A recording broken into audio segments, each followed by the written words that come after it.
लड़की का मन, वाइफ का मन हो या ना हो, अगर आदमी को सेक्स करना है तो करना है। मैरिटल रेप नहीं, रेप ही कोई कर रहा है तो उसकी सजा मतलब मर्डर से भी बड़ी होनी चाहिए मेरे हिसाब से। ठप्पा लगा के अगर आप समझो कि कभी भी कैसे भी और मतलब सेक्स मिल जाएगा तो ऑब्वियसली मैरिज का मतलब सेक्स नहीं है ना।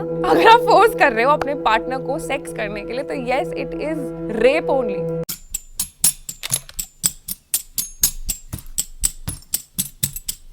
अगर आपका रिलेशनशिप इतना ऑनेस्ट है तो आपको कोई बहाने बनाने की जरूरत है। You can just say I don't feel like it, मेरे अंदर से नहीं आ रहा है। यार ऐसा कभी मौका मेरे पास आया नहीं मना करने का, लेकिन फिर भी अब तुम पूछ रहे हो ना अरे यार।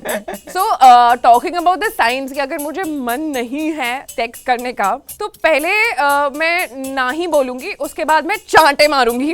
उनका दिल नहीं टूटना चाहिए मेरे ना बोलने से, because this is not such an important thing for a relationship to survive. So you say no, no. सब चीज मना करते हैं, वैसे ये भी मना कर सकते हैं कि आज ऑफिस जाने का मन नहीं है तो नहीं जा रहे, तो नहीं वो तो बॉस को नहीं मना कर सकते, लेकिन ये नॉर्मल मना कर सकते हैं। मना कर दे या फिर मना कैसे करती है वो, कैसे करती है और तुम कैसे करते हो? यार, मुंह से मना कर दो, मान जाओ।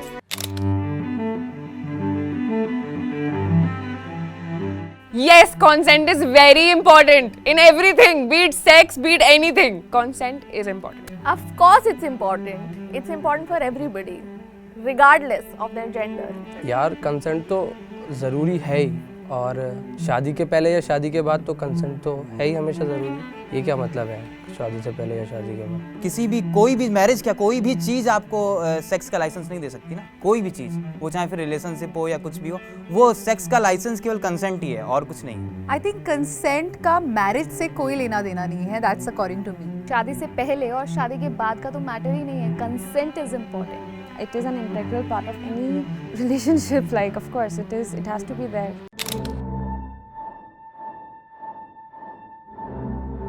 भारतीय नारियों को ये लगता है कि अगर मैंने अपने पति परमेश्वर को सेक्स जैसी पवित्र चीज़ के लिए मना कर दिया तो मेरे पति मुझे छोड़कर किसी बाहर दूसरी औरत के पास चले जाएंगे। ये एक बहुत बड़ा फियर है हमारे मन के अंदर, और बहुत सारे लोगों के अंदर है, राइट? तो ये फियर काफ़ी बारी आपके ऊपर हावी हो जाता है। आप चाहे आपका मन है कि आपका मन नहीं है, ना चाहते हुए भी you have to oblige to the wishes of your husband, not because you want to do it, not because you feel like doing it, not because you're horny, not because you feel like having sex, because of the fear कि आपका husband बाहर चला जाएगा।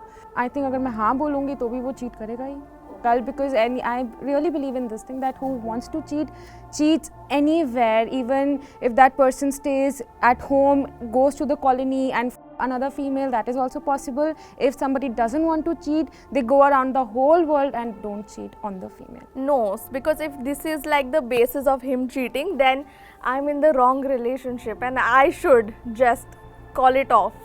And that person should also call it off. मना करने से partner cheat करने लगे तो पार्टनर ही किस बात का?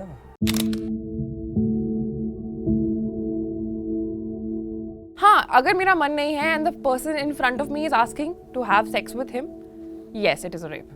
See, पहली बात तो बहुत इट्स रियली सैड कि हमें रेप, मैरिटल रेप आज के टाइम पर वर्ड यूज़ करना पड़ रहा है। Rape is rape, like I said before also.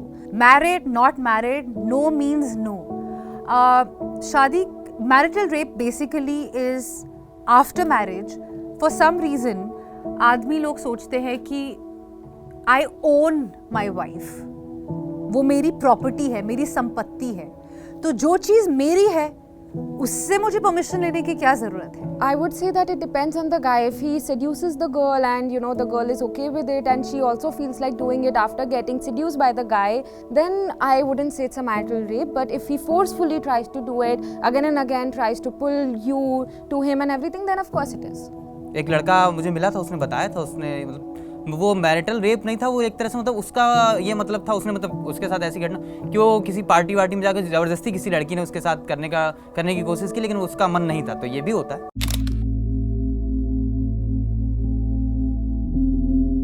Marital rape तब होगा जब कोई लड़की का कंसेंट नहीं है and forcefully she has been asked to have sex with the husband. Marital rape मतलब एक तरह से कि आप शादी के बाद अगर कंसेंट नहीं है लड़की की तरफ से, मतलब आपकी जो वाइफ है उसकी तरफ से, तो उसको मैरिटल रेप का रूप दिया जाता है। इंडिया में अभी इसको क्राइम नहीं माना जाता है। अगर आपका मन नहीं है सेक्स करने का और फिर भी सामने वाला आपको फोर्स कर रहा है कि नहीं यार कर ले यार, एक बार के लिए कर ले यार, और वो जो फोर्स है वो बस मुंह से नहीं हो रहा है, फिर वो आपके हाथ भी इसमें इंक्लूड हो रहे हैं, आप अब्यूज कर रहे हो सामने वाले को, बीट द मैन और द वुमन, तो मेरे हिसाब से ऐसा लगता है कि इसे मैरिटल रेप कंसिडर करना चाहिए। ठप्पा लगा के अगर आप समझो कि कभी भी कैसे भी और मतलब सेक्स मिल जाएगा, तो ऑब्वियसली मैरिज का मतलब सेक्स नहीं है ना, सिर्फ सेक्स नहीं है। आई थिंक ये बहुत सेंसिटिव इशू है। Marital rape like I said कि consent is the main word in that, हाँ या ना। आप ये इधर आप हाँ कर रहे हो या आप ना कर रहे हो। शादी के अंदर औरत आदमी को ऐसे नहीं बोलेगी छोड़ो मुझे, जाने दो, मत करो, नो नो नो, वो ऐसे नहीं बोलती है, वो एक बहुत सटल तरीके से बोलती है, शब्दों के बीच में शब्द निकाल कर। आज रहने देते हैं ना, आज मन नहीं है, चलो कल करेंगे, आज बहुत थकी हुई हूँ, अरे अभी खाना बनाना है, अरे बच्चों का होमवर्क करवाना है।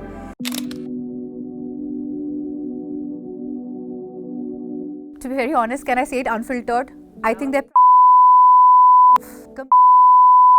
You are marrying not a person, you are marrying a character at first. So if you are marrying someone, you know what their capabilities are like. You know what it is like when a guy looks at me. I know the type of look he's giving. So if I am gonna spend my life with a guy, I know what he's capable of. Marital rape मतलब उसको परिभाषित क्यों कर रहे हैं? Rape is rape, वो marital है या क्या है, इससे मतलब हमें होना ही नहीं चाहिए ना। मतलब क्राइम है, वो फिर उसी तरह से कि रेप है, उसको हम डिफाइन क्यों कर रहे हैं कि वो मैरिटल रेप है। जैसे आजकल बुलडोजर की खबरें आती हैं तो लिखा होता है अवैध अतिक्रमण, तो अतिक्रमण वो अवैध क्या, अवैध और वैध उसमें कुछ नहीं होता, मिठाई मीठी ही होगी, तो रेप ही है। आई वॉन्ट डेट और मैरी समबडी जिसके लिए सेक्स इतना मतलब सेक्स इज अबव एवरीथिंग।